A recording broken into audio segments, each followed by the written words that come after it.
PCSO, nagkaroon ng error or malfunction ang kanilang machine. Pakalat na naman ng mga DDS vlogger, mga kababayan ko.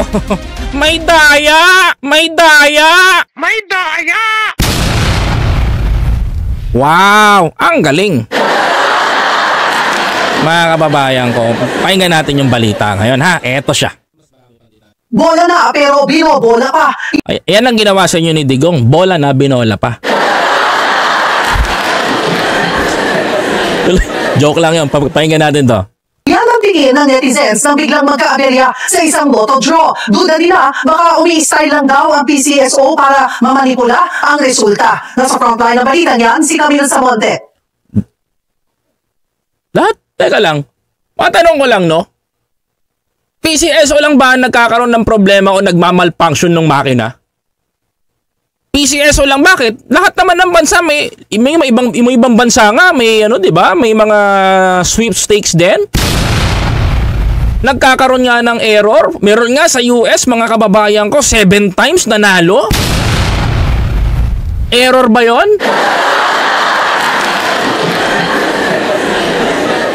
Meron nga sa Germany, mga kababayan ko, 'di ba? Same what happened. Bumaba yung tawag nito, yung bola. Nagmalfunction, daya ba kagad sa mga DDS 'yon? Daya rin ba 'yun kasi sinasabi ni Maharlika? Tanong ko dito, mga kababayan ko, bago ko ituloy ito, sa US, merong 7 beses nanalo. Ay, totoo to 7 beses nanalo sa loto. Ayun na nakakapagtaka. 7 na beses o 7 beses nanalo sa US. Itong sa Pilipinas, mga kababayan ko, nagkaroon lang ng malfunction yung machine, bumaba lang yung bola, ang sinabi nila, mga kababayan ko, dinaya na. Mas maniniwala pa ako sa pangdaraya sa 7 beses nanalo kesa dun sa nagka-technical error lang. Okay, binigyan natin ng linaw. Tuloy natin to. Lotto players, yung pin numbers nyo maaaring manalo ng 4,500 pesos kapag pinag-guestahan online ang live Lotto telecast ng Philippine Charity Sweepstakes Office o PCSO nitong February 27. Nagduda ang netizens sa bulahan para sa Swertes o 3D Lotto. Okay. At makikita meron namang napiling numero ang unang machine. Pero ayan, meron napili yung unang numero ng machine. Kaso nakita nyo, 'di ba? Bumaba rin ito, di gaya ng ikalawa at ikatlong machine na natrap ang bola sa itaas. Ayan, tuloy. Nagkaroon pa rin technical difficulties, ano? So, kung hindi nakapiling machine, ay papalitan natin ang other machines. Nag-commercial muna at pagbalik ipinakitang chinek ang naglukong makina. Pinalitan din ito ng bago sa itinuloy ang bola. Kinakabahan tuloy ang mga tumataya dahil baka minamanipula na raw ang resulta ng loto. Kamakailan matatanda ang pinangarin ng netizens ang madalas na solo winner sa loto kahit na sabi ng mga eksperto. Buti nga dyan mga alam ko yung explanation niyan na wait lang, tuloy lang natin to. Mas mataas pa ang tsansang tamaan ng kidlat kaysa makajackpot sa loto. Maging si Senator Annie Marcos kinwestiyon ang loto doon noong February 27. Kung ganyan, itigil na raw muna ang loto. We, talaga ba?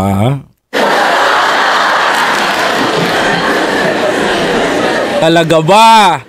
Totoo ba, Shona? Sambalita? Ako lang may emerald ako nalaman. Pinakikinggan ko lang tong balita bago ko siya pahimayin sa inyo. Hanggat hindi na susolve lahat yan, tigilan muna. Yung sinasabi nila na kailangan na ibalik na muna from start at ulitin. If that's possible, I think that's the only way to resolve it. Mahirap yung nawawala yung tiwala ng tao. Ayan The word is mahirap ibalik ang tiwala daw ng tao. Okay, mamaya yan. Depensa naman ng PCSO, walang gaya ang nangyari sa naturang 3D Lotto draw. Nag-malfunction lang daw talaga ang makina. Yung ball supposedly na-select during yung selection, hindi na-trap nung ating trap select gate. This is a mechanical problem. And Ba't mo sabi nga ni Senator Amy, tigil nyo nga daw yan kasi sabi nga, di ba, mechanical update, kailangan daw itigil kasi wala daw tiwala ang tao. Pakinggan natin. That we have to perform alternate draw procedure. Yung procedure namin ay ISO certified. And we cannot avoid things like this because this is beyond our control, no? Kasi this is purely a mechanical problem. Pagtitiyak pa ng PCSO, mahigpit ang seguridad at transparency ng kanilang ahensya sa mga Lotto Draw. Dumadaan daw sa pre-draw procedure ang lahat ng mga machine at bola bago gamitin sa actual Lotto Draw. Sinusuri rin ng PCSO ang mga bola bago ilagay sa loob ng draw machine. Halimbawa, ang mga bola na ito, isa-isa yan nilang tinitimbang para matiyak na pantay ang sukat nito at walang ibang nakakabit. Kaya imposible raw na mamanipula ang mapipiling bola. Okay. Ayan. Ulit natin dito. Gusto ko ipaliwanag sa ito step by step eh. Kasi dito ko, ito, enjoy ako dito. Imagine, mga kababayan ko. Pakinggan nyo mabuti, himayin natin ha. Himayin natin. Nasa frontline ng balita niyan, si Camilo Samonte. Lotto players, yung pin numbers nyo, maaaring manalo ng 4,500 pesos kapag 4,500 pesos.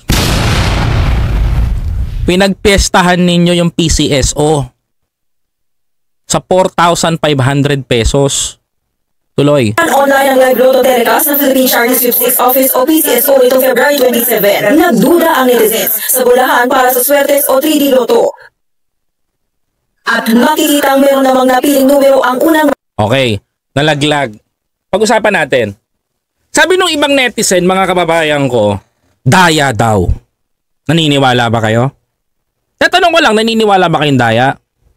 Kung ako tatanungin ninyo, mga kababayan ko, kung ako tatanungin ninyo, hindi daya. Bakit? Normal na nagkakaroon ng malfunction ang makina. Wag naman tayong tanga dito na, ay daw si PCSO nandaya na naman yan kasi bumaba yung minamanipula na naman nila. Itong tatanga-tangang maharlika kung ano na naman sinasabi sa taong bayan. Totoo lang sorry po my words, please pardon me, mga kababayan ko. Itong tatanga-tanga na to, dinadaya daw ni Mel Robles. Bakit? Si Mel Robles ba yung makina? Alam mo Claire, ginagawa mong tanga yung taong bayan eh. Imaginein mo, makina ba si Mel Robles para mandaya yung makina? Hindi nandadaya yung makina. At walang nandadaya sa PCSO.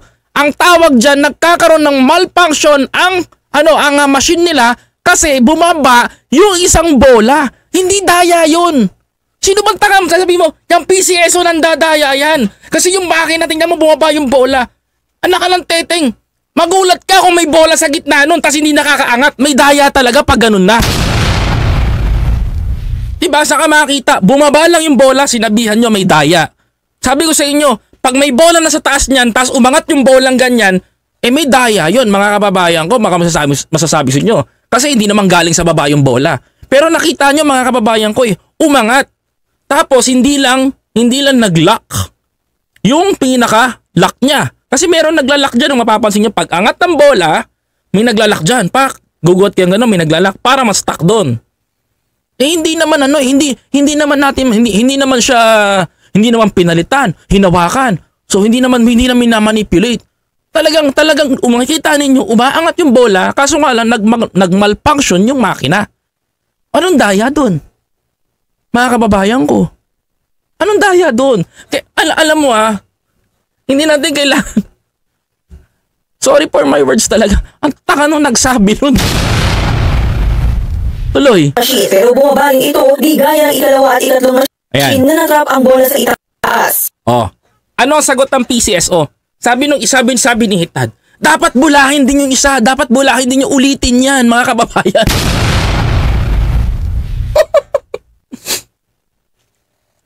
Bakit mo uulitin? Di ba? Ba't mo uulitin? Isa lang naman ang nagmalfunction, hindi naman yung dalawa. Hindi naman yung tatlo. So kung yung dalawa, nag-success yung number, pumasok yung number doon sa at nag-lock yun, lumabas yung number at yung isa namang machine, lumabas yung isang number, ba't mo kailangan ulitin? Di ba? Bakit mo kailangan ulitin? Hindi mo kailangan ulitin. Yung nag-malfunction, yun lang kailangan gawin para sa akin. At bakit? Dapat daw hindi na daw bulahin kung ano daw yung lumabas. Kwentong makasarili lang yun. Bakit? Nag-malfunction yung makina, bumaba ng ganun. Sa tingin mo, i-consider pa rin ni PCSO yung nanalo pa rin na number na yun? Hindi mga kababayan ko. Sila naman ang masisira sa taong bayan ngayon. Win-win solution, according to the PCSO, mga kababayan ko, ISO certified yung protocol na ginawa nila sa pagpapalit nung makina, mga kababayan ko, para malaman ninyo. Kaya nga pinilay ko sa inyo ng buo yan eh. Tuloy. Nagkaroon tayo technical difficulties, ano? So, kung hindi nakapiling machine, ay papalitan po natin ng other machines. In-announce naman pala. Yung machine na hindi nakapili na machine ng number, papalitan nila. Ngayon, mga kababayan ko, anong ginawang protocol? Tingnan nyo. Nag-commercial muna at pagbalikan ipinakitang chinek ang naglukong makina. Pinalitan din ito ng bago sa itinuloy ang bola. Kinakabahan tuloy ang mga tumataya dahil baka minamanipula na raw ang resulta ng loto. Wala nagmamanipula ng resulta ng loto. Huwag kayong maniwala doon sa mga nagsasabi minamanipula ang resulta ng loto. Mga kababayan ko, that's too impossible. Machine yan eh. Unang-una, hangin yung lumalabas. Kaya bang kontrolin? Kahit AI, hindi kayang kontrolin yung labas ng hangin. Bakit? Kaya bang gawin ng AI na ganyan? Kukunin niya yung hangin na gano'n? That's too impossible. Papansinin nyo ang loto, yung machine na yan, may isang, yung tambiola na yan, mga kababayan ko, mapapansin nyo yung tambiola. Hangin po yung umaangat doon. Hangin, asin may nagbubugan ng hangin. Pwede ba yun? Manipulahin yung hangin kung saan ka papasok? Mga kababayan ko, bago po isa lang yung mga bola na yan ng PCSO, mga kababayan ko, naglalagay po sila dyan, tinitimbang yan at chinecheck po yan. Tapos sasabihin, mga kababayan ko, sasabihin nila may daya. Alam mo kung bakit nagkakaroon ng issue ng daya? Mamaya papaliwanag ko sa inyo. Kamakailan, matatanda ang pinunari ng netizens ang madalas na solo winner sa loto kahit nasabi ng mga eksperto. Mas mataas pa ang tsansang tamaan ng kidlat kaysa makajackpot sa loto. Yun nasa US nga, mga kababayan ko 7 times nanalo. Ayun, masasabi ko talaga, literally, daya. Bakit? Biruin nyo, biruin mo sa loto, panalo ka ng $1,000,000 sa US, tapos 7 beses ka pananalo. Sa Pilipinas, may isang nanalo na kababayan natin, nagwawala kayo.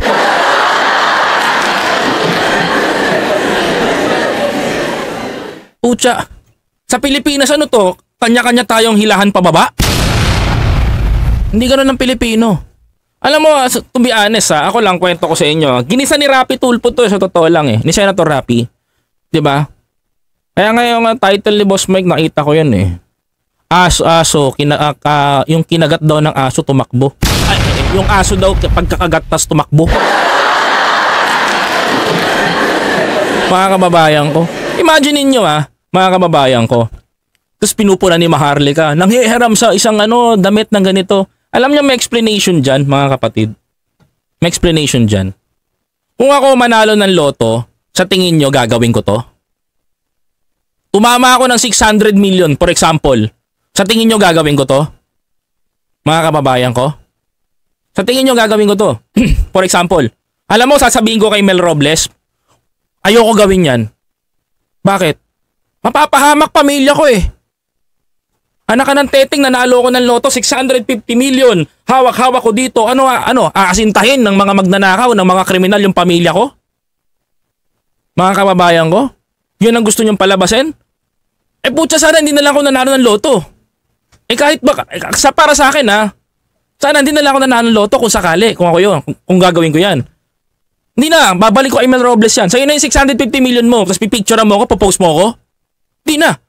Bakit? Iikli buhay, iikli mundo ko Diba? Hindi ko pinoproblema yung mga buraot na manghingi ng balato sa akin. Hindi ko poproblemahin yun. Ang poproblemahin ko yung safety na ng mga anak ko.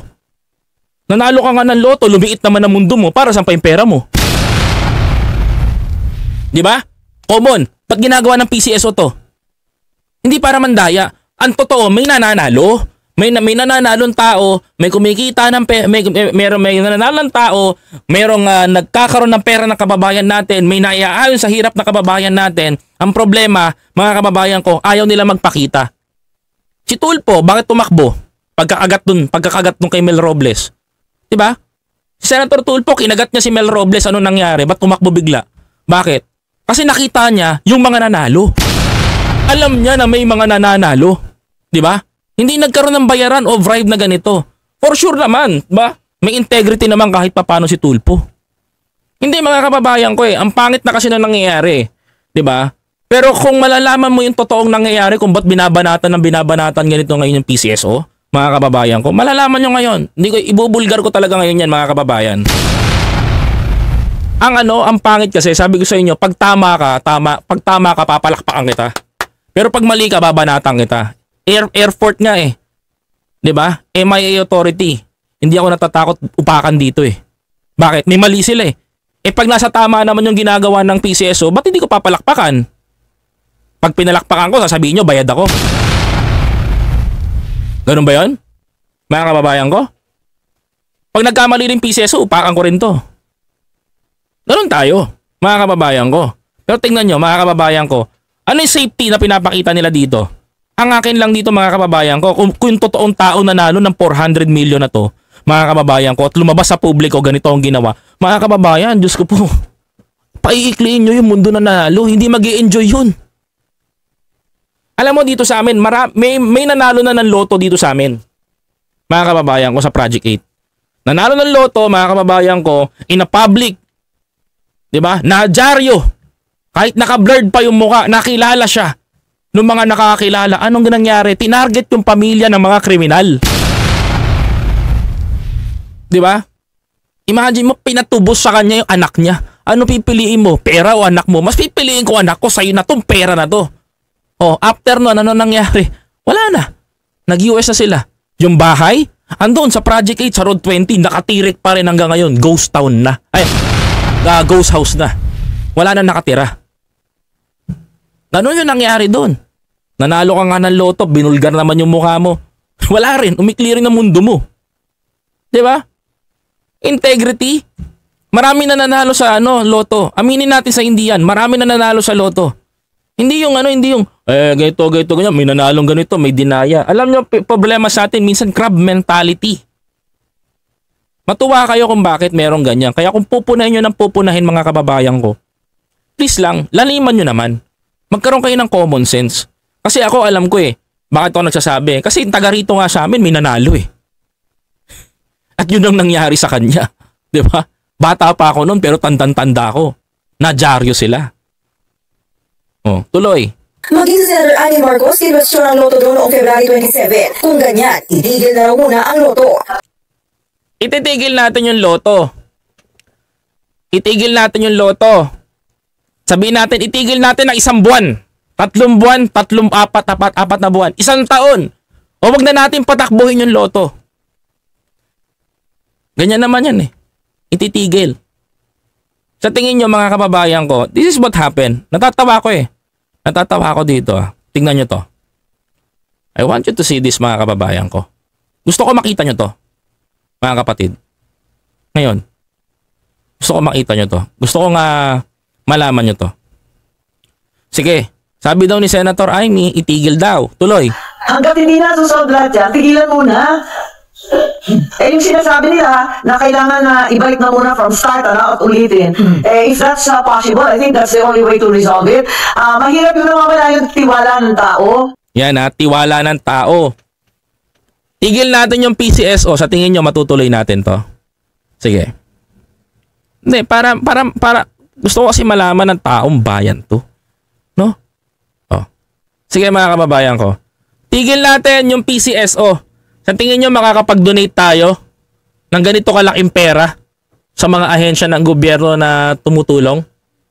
Ayan, example. Kahit Philippine National Police, yung kanilang mga charity movements nagagawa. Bagong ambulansya nagagabibigay. Ano pa? Paano tayo makakatulong, mga kababayan ko? Example, ito pa, mga kababayan. Teka. Ay, teka lang. Ayan. Oops. Ayan. Example lang sandali. For example, ito. Imagine niyo to Oh, paano tayo makakatulong? Example ito. Ayan. LGU. Paano tayo makakatulong sa mga LGUs natin? Hindi, gusto ko isampal to sa mga tao na nagsasabing itigil, walang integrity. Mamaya pag-uusapan natin yung integrity, gusto nyo. Oh, sige, para malaman ninyo to, kasi gusto ko maintindihan yun lahat. Mga kababayan ko. Kasi ang hirap sarado kasi utak ng ibang tao pagdating dito 'Di ba? Binubugbog nyo ng binubugbog masyado ang PCSO kung makabanat kayo. O ito, para malaman ninyo. Sige, wag natin patuloy yung PCSO. Sa tingin nyo, makakatulong kaya yan sa mga LGU sa lungsod ng sa lungsod sa Philippine Sports Commission. Anak ng teteng, talo pa pala ni PCSO tong ibang ahensya dito. Buti pa si PCSO, tumutulong pala sa Philippine Sports Commission, no? Minsan nagrereklamo yung mga atleta natin. Eto. Paano tayo makakatulong sa LGU sa LGU ng Nabotas, mga kababayan ko? Tigil natin to para di na matulungan ni Nabotas yung mga constituents niya na nanghihingi ng tulong. Wag na, titigil natin para mawalan. Maganda di ba? For example, ito pa, mga kababayan ko. LGU ng Malabon, mga kababayan ko, si Mayor Jenny Sandoval nag-donate ng PCSO. Itigil natin ang PCSO para yung mga mahihirap, yung mga mamamayan, mga kababayan ko, mahirapan lalo. 'Di ba? Yun naman ang gusto ninyo 'di ba? Pahirapan natin yung mga mamamayan natin. Tigil na natin 'yan. Walang ginagawa si PCSO. Sige, ayan. Tigil natin, tingnan natin kung makatulong yung pagpapatigil, mga kababayan ko, 'di ba? Ano pa, mga kababayan ko? Tigil na rin natin ang PCSO, mga kababayan ko, para hindi na rin makatulong sa LGU ng Pasig. Anak ka ng teteng, para wala na, hindi natutulong, mga kababayan. Tigil na natin yung mga nagpapatigil. Gustong-gusto nyo yan, di ba? Sige, tulungan nyo nga yan. Kahit ilang AX pa ibigay nyo dyan, wala, di uubra. Di ba, mga kababayan ko? Tigil na natin. Tigil na natin yan, mga kababayan ko. Ito pa, mga kababayan. Ngayon, ito Ito, mga kababayan ko Commissioner on Higher Education, magkano dinonate? 33 million. Itigil na natin para hindi na makatulong sa mga kabataan to. Dapat na talagang itigil, di ba? Gusto nyo yan 'di ba? Di ba, mga kababayan ko? Itigil na natin.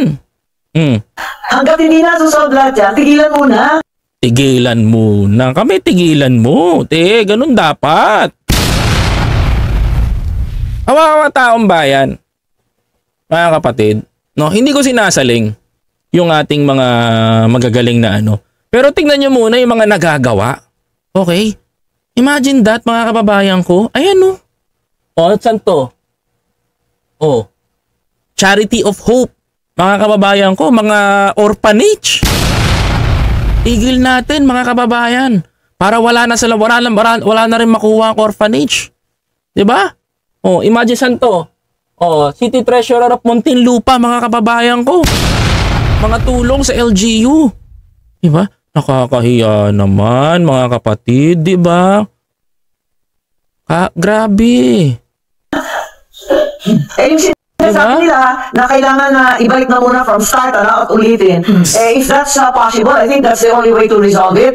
Mahirap yung nawawala yung tiwala ng tao. Parang kami ata nawala ng tiwala sa inyo. Alam nyo, kung tutuusin, ito yan Ito tanong ko. Ito legit to. Binabanatan yung PCSO. Inuupakan ng mga DDS vlogger, inuupakan nitong mga kilalang vlogger, inuupakan nitong mga ni Bukeke. Tanong ko sa inyo, sinong pinanser nyo? Hindi, I was curious lang ako. Bakit? Bakit nyo binabanatan si Mel Robles? Tanungin ko kayo. Bakit nung si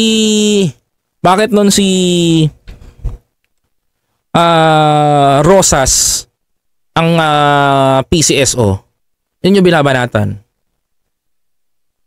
Yun yung inuupakan? Mga kababayan ko. Ito totoo lang, mga kababayan ko Ito totoo tayo. 'Di ba? Totoo lang tayo. Ayoko ng 'di ba? Ayoko ng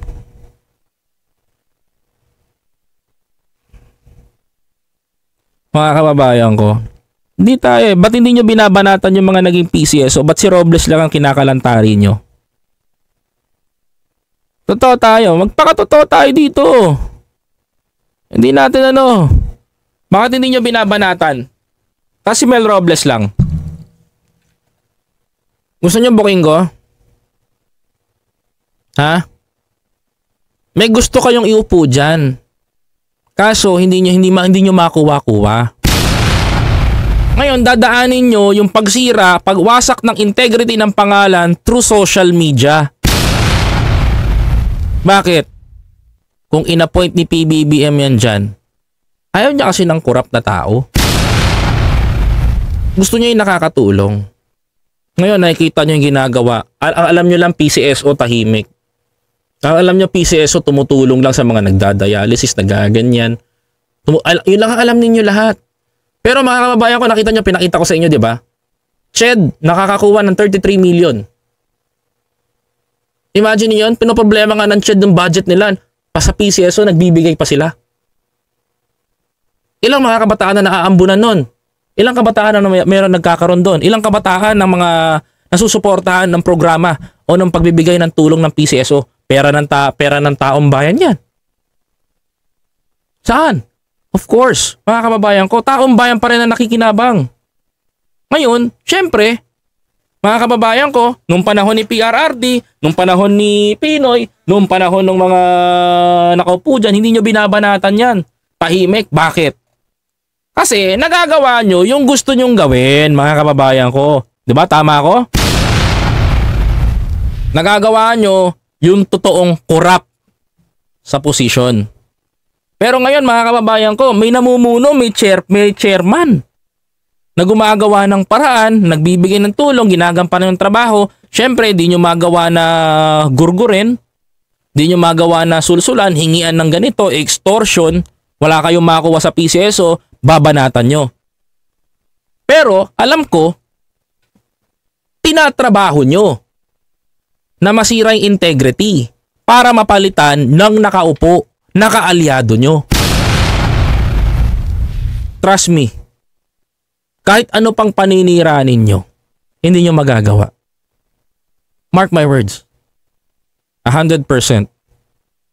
Ang taong mabuti ang ginagawa, hindi nyo masisira sa publiko. No? Hindi nyo masisira. Ako, totoo lang ako. Sabi ko sa inyo, pag may maling ginawa isang ahensya ng gobyerno, binabanatan ko.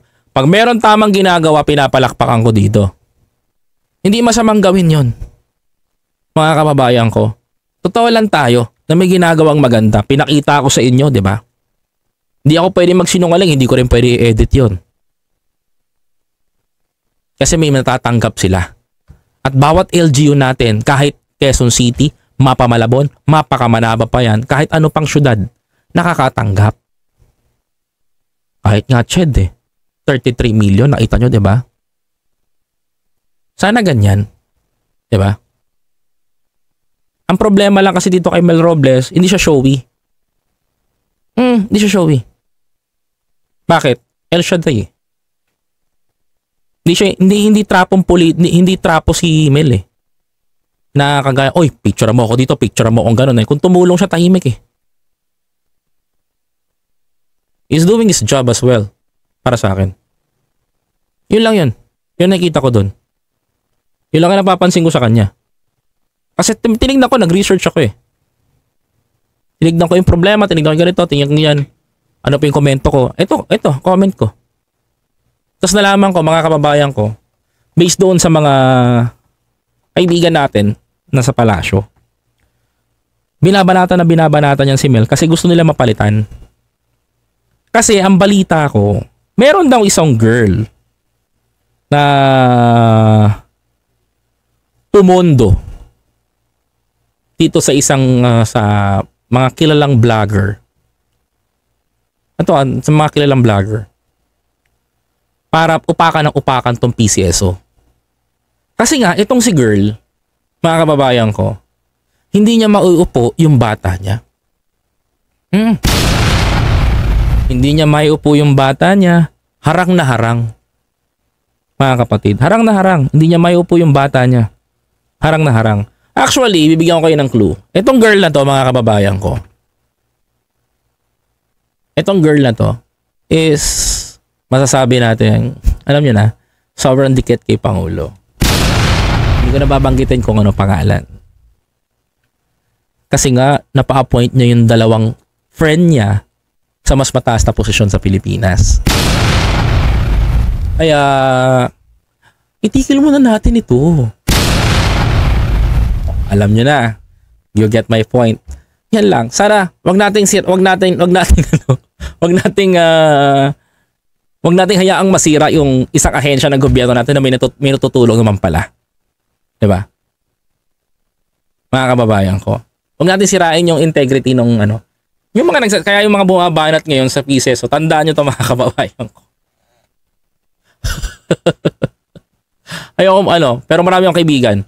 Check nyo muna kung ano nagagawa bago natin punahin ng mga balasahan. Yun lang gusto ko sabihin sa inyo, mga kababayan ko. Basta ako, pag may tama, papalakpakan ko. Pag may mali, pupunahin ko. Mga kapatid, that's true.